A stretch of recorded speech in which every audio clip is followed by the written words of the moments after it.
Dr. Stacks, first, we just want to thank you for being here. This is an important conversation, and so we just want to thank you for that. Thanks for having me. Going back to you being on TV all the time in the beginning of the pandemic, and now back to being behind the scenes, how has that been for you? You were addressing Kentuckians every single day at one point. It's refreshing. I mean, it's a privilege to be able to talk with you and to communicate with Kentuckians, but on my first day on this job, I said if I didn't have to do media, that would be good. I'd kind of like to be behind the scenes and support the public health workers and help them do good things for Kentucky. When I, a month later, had to be on TV every single day for months on end, that was a journey I never expected. It's been a privilege, but I look forward to getting back just to the regular public health work and trying to support Kentuckians to have healthier, happier lives. So far, a lot of people have gone back to the way their lives were pre-pandemic. No masks, gathering more. But you, I'm sure you're still tracking COVID-19. But what has changed for you in terms of your priorities and how you track coronavirus? Right, so the paradigm has shifted 180 degrees. Last year, we had nothing we could do to keep people safe unless all of us participated in the public health measures. So it was essential that we all wore masks, that we socially distanced, that we washed our hands and had good hygiene. If we didn't do those things, the disease would have spread rapidly and it would have hurt a lot of people, particularly the most vulnerable. Now we have vaccines, and the vaccines are phenomenal. They really are modern medical miracles. And so if you get vaccinated, you are largely protected from the worst harms of death and severe illness. So now that there's something that all of us can do by our choice to protect ourselves, and because it works so well, now we can return to more of a sense of normalcy, and the burden shifts to the individual to take the steps to protect themselves and their own families and their own communities. Going off of that burden shifting on the individual, how concerned are you about this new variant, the Delta variant, that seems to be growing, according to the CDC, across the United States? Well, first I want to reassure people, if you get the vaccines, and they're all good, all three of them have shown evidence of being very effective, but the mRNA vaccines, the Pfizer and the Moderna, are exceptionally effective. The immune response we generate is probably 10 times better than the natural infection, which means it's a stronger protection and it lasts longer. And now there's some evidence that those vaccines may actually work not just for months, but maybe for years.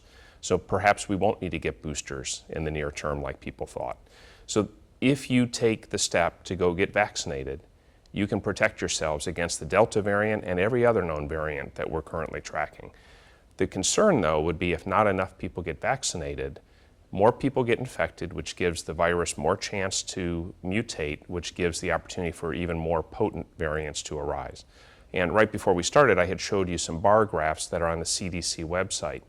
The Delta variant has gone from just about 3% of all the variants found in the United States at the end of May to now being projected to be over 25% of the variants in the United States at the end of June. So that's a big leap in a short period of time. So people have got to get vaccinated to keep themselves safe. But if you do get vaccinated, you're pretty well protected. On the flip side of that, people don't seem to be as concerned about this Delta variant, and that could be for a number of reasons. But for you, how does it feel that there isn't the level of concern that perhaps there should be?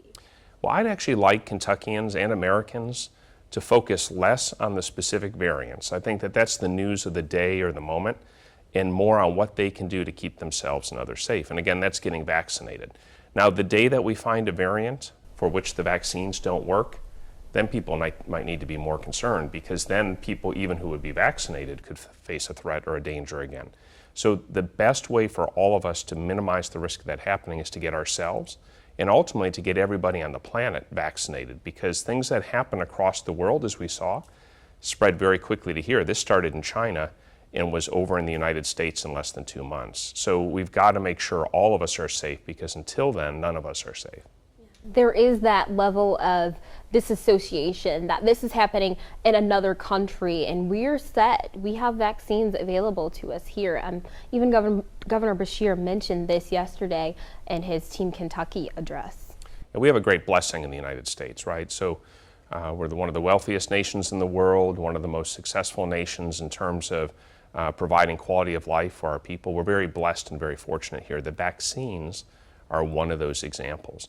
It's also part of the sadness too, I would say. We have this abundance of vaccine. Every American 12 or older could get vaccinated within the next few weeks if they just went out and got vaccinated. So now it's a matter of Americans exercising personal choice, and it's really important that we exercise good choices, because otherwise harms befall ourselves or other people. So in the United States, for us to have an abundance, actually more vaccine than we need right now, but not have folks readily accepting that protection, is a sadness of a sort. It's their choice, and I respect that, but it's also a sadness because they accept a risk they need not take, and ultimately society accepts a risk because we're all in this together. Going off of that, looking at the broad picture here in Kentucky, there are plenty of people who are choosing not to get the vaccine. Right now, it seems that we are stuck at that 40% range, that we haven't hit, kind of past that yet. And so how are you feeling about the fact that as this new variant comes, the vaccination rate isn't where it should be? Well, so I've tried the whole journey since I've been in this role to try to inspire people to do the right thing, not guilt them about maybe choosing other things that I would suggest are less desirable. So let me invert that on you and put the positive spin. So 49 to 50% of all Kentuckians are vaccinated with at least one dose, as you and I sit here today. When you go to people who are eligible, so 12 and over, 60% of all Kentuckians are vaccinated. And if you go to the population who is 65 and older, the population that is the most likely to suffer death or severe illness from this condition, you get all the way up to about 85% almost. So the most vulnerable in the age spectrum have overwhelmingly understood that it's in their best interest to get vaccinated. We need to turn our attention now and help others younger in the age spectrum appreciate that long COVID or long haulers, we don't understand that yet. And some estimates say 10% or more of people have illness that lasts for weeks, months, or even longer. And we know that it can affect your heart, we know it can affect your lungs, we know it can affect people's brains and they have brain fog. Those are things we won't understand until years down the road. So it's a risk, it's an unknown risk, but it could be a substantial risk for the younger folks to not get vaccinated. That's a good point. It is important to point out the good news, but it is also important simultaneously to address the fact that a lot of our rural communities are not getting vaccinated. Their vaccination rates are lower. So is there risk for the Delta variant higher? Oh, it sure is. And so what we're going to have happen over time is either people will get some degree of immunity from being vaccinated or some degree of immunity from being infected. There are a lot more risks with being infected. And so what we're already seeing across the country, and we'll see it in Kentucky too, is that in communities that have much lower vaccination rates, those will be the ones that have people get particularly sick, who go into intensive care units, go on ventilators, and ultimately and sadly die from what is now a largely preventable bad outcome. And so it's important though for us not to lecture to others, not to sort of berate them for their choice. It's more effective if we help them through people they respect, people they turn to for leadership, or people that they see as leaders within their communities, to come to a position of comfort and model these behaviors. That's a lot more effective. We don't persuade people with facts. I can rattle off a lot of numbers here, but that's not how we persuade people. We persuade people with stories about the impact to them and their lives and in their families and in their communities. And I think, unfortunately, there's going to have to be some harm that occurs, and that will occur in communities with lower vaccination rates. I hope we can prevent as much of that as possible, but people have to make the choice to choose a different path. How many cases do we have in Kentucky so far of the Delta variant? Yeah, so we sample a very small proportion of the total amount. Genomic sequencing is amazing. It's what allowed us to get a vaccine so quickly, one of the things that made that possible. But we only sample a small amount. It takes numerous days to sample one specimen, and a team of informaticists and others to map where it fits in. That being said, about 1%, on the most recent data I have, about 1% or 1.1% of the variants we found in Kentucky are Delta variant. But it's going to increase, I promise you that. It will increase, and it may increase quickly, and there's a multi-week delay in that data because we have to find someone who tests positive, then we have to get the sample somewhere that can sequence it, then we have to sequence it, and it has to be analyzed and put into the data set so that we can then report it. That's a multiple week process, so there's an inherent delay in that information. So no matter what numbers we have, they won't be accurate. They'll be delayed. So they'll probably be accurate over time, but they'll always have a built-in delay. And so I promise you, though, it will increase. And the concern is the Delta variant, we think, could be up to 2.5 times more effective at spreading, which means when it gets into a community, it may go through even more like wildfire through a community who's unvaccinated. Interesting.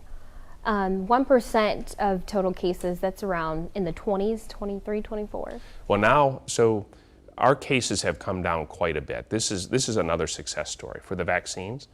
When you look at the people who are unvaccinated versus vaccinated, over the months of March, April, May, and June, so 4 months, we had over 52,000 cases in Kentucky. 97% almost of them were unvaccinated. 92 to 93% of them in the hospital were unvaccinated, and 90% of all the deaths were unvaccinated. I mean, hands down, if you get vaccinated versus being unvaccinated, you are safer. But the other thing is the total numbers of cases have gone down. This is the protective benefit when we all get vaccinated. So now we have had 8 weeks in a row of decreasing case counts, and 3 weeks with positivity rates for our tests that is less than 2%.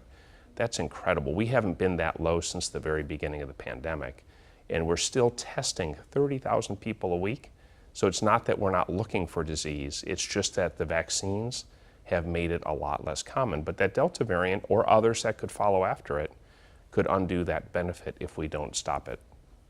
I can't say enough how comforting that is, I'm sure, for a lot of people. But what would it take for us to go back? Right now, it doesn't look like we're heading in that direction, but we know how quickly things can change. What would it take for us to go back to lockdowns and restrictions and that fear that we had before?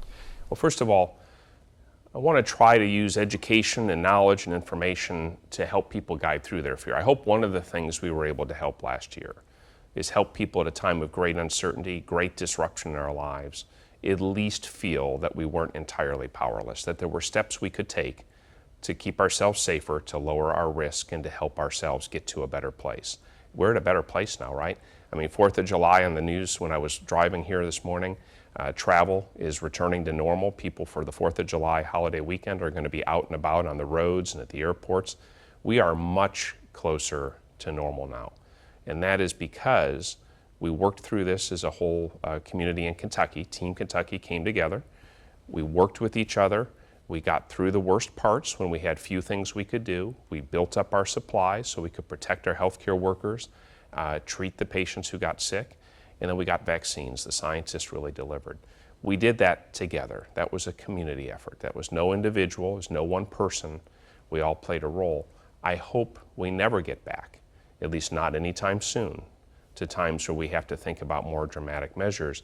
It's also going to be very difficult for society, after having gone through something that disruptive, to do the exact same thing again. So I think we continue to be in uncharted territory. We have to take steps that we know will help us to lower the risk of heading back into bad territory. And I'm going to have to continue to be optimistic and convey that we are in a position of control now if we just do very concrete steps like get vaccinated. So coming from your perspective, in your position of leadership, we don't have to be walking on eggshells. We're pretty much in a confident place right now that we won't head back there. Right. So we're in a good situation overall, but I do have to encourage folks, if you live in a community where people have not chosen to get vaccinated, you should probably still be careful. You probably should think twice before you go out to restaurants, because the likelihood is most of the people in the restaurant will not be vaccinated. The likelihood you'll get infected is still significant. If you have immune disease problems, if you're a cancer patient receiving chemotherapy, if you have HIV/AIDS, if you have other medications you're on for, say, rheumatoid arthritis or other conditions that weaken your immune system, your vaccinations, we're still going to learn more about this, but may not work as well because your immune system isn't as strong. You should still be careful. You should still wear masks. And if you have children under 12, remember, children under 12 can't get vaccinated yet. So those children, and here in Lexington, Fayette County, the recommendation from the local health department will be for children under 12 to still be masked, consistent with CDC guidance, because they can't be protected yet. They can get infected, and there are studies that have shown that they do spread infection. So we still have to take protective steps in certain populations and communities, but in general, if you have 2 doses of an mRNA vaccine or 1 dose of the J&J vaccine, you can go out and do your daily routine activities and do that with confidence that you're not taking an unnecessary risk. Just a few more questions for you. I do want to get to children vaccinations, but first, we have a lot of questions about masks. A lot of people are like, should I wear a mask? Should I not? Does it depend on really where you live? Where you live plays a large role in this. So if you can go on our website, on the kycovid19.ky.gov website, and you can see a map of the Commonwealth. All 120 counties are color-coded, and you can see where the lower vaccination rates are. If you live in one of those counties with lower vaccination rates, and you are having confidence in what I'm telling you, that you should still be concerned about getting infected, you may want to wear a mask more often. I think and if you travel somewhere in the United States, you can go on the CDC website and you can see where the immunization rates are. You can even do it by county, but if you look at the state level, it's probably sufficient if you're just going to go on vacation. So I have to urge and encourage people, though, we have to continue to be tolerant of others. So remember, someone who is wearing a mask may be doing it because they themselves have a compromised immune system. It may be that one of their loved ones in their household has a weakened immune system. We have to be tolerant of other people choosing to do that. But we also, for those who are concerned about the virus and are taking those steps, have to understand that the guidelines have changed, and for others to not wear masks is quite normal now. That is where we are. So we're going to have to be patient with each other and tolerant and non-judgmental. And I think that's going to be really important, because there's going to be a lot of people with different unique situations and people with different levels of comfort or concern based on their specific circumstances. Yeah, a few months ago, you and I would never be this close without a mask. No, we would have never done this. I didn't do any in-studio interviews for a very long time. But yeah, for us to be able to sit here face-to-face and have this discussion is a huge progress. It's also something I'm entirely comfortable doing because I have confidence in the science and the technology, the vaccines, and the things I'm telling you. And if you're sitting here comfortable, I think that's why a lot of people in the community are comfortable, because they see our leaders, going about it the same way. Well, thank you. And we had talked before as we were coming into the studio. One of the unexpected parts of my journey as a health commissioner in Kentucky, and one of the great privileges and joys that was unanticipated, was the opportunity to come into people's households on a daily basis, day after day, for months at a time. And the gratitude people have expressed. I hope trying to communicate with science and with facts, to be patient and tolerant that people have different opinions or outlooks on life, and just to try to provide information for folks to make their own informed decision making. I hope that has been reassuring, but I also hope it's empowered people to make choices that can help keep themselves and the people they care about most safe. What % of our young people, 12 to 17, are vaccinated right now as we head into the fall school year? We're in summer now, but that's right around the corner. So this is one of those oddities with the data that's tough. We've been using 2018 census data, and the 2018 census data we have didn't break down populations in Kentucky from the 12 to 17-year-olds, so it was hard to calculate percentages. But we've vaccinated about 81,000 young persons, 12 to 17 years old so far in Kentucky, and we probably have close to 250,000 folks. So it's under 25%, didn't do my math right. It's definitely under 30% if you do the full data set.